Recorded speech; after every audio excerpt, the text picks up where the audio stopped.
How to access Eero router from PC. First, connect your PC to the Eero network. Verify you have internet access before continuing. Step 2. Access your Eero account online. Open your browser and sign into the Eero account portal. Enter the email address or phone number associated with your Eero account and complete verification. Step 3. Understand the limitation. Now, unlike ASUS, TP-Link, or Netgear routers, Eero does not provide a full browser-based router dashboard for home users.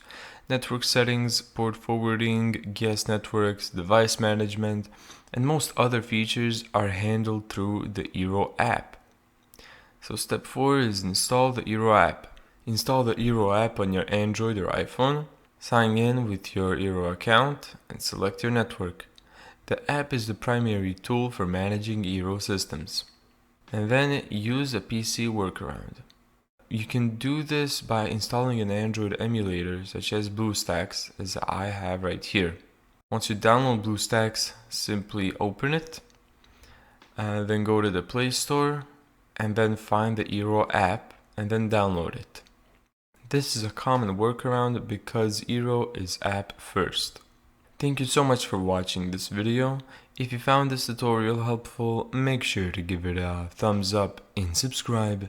And as always, see you in the next video.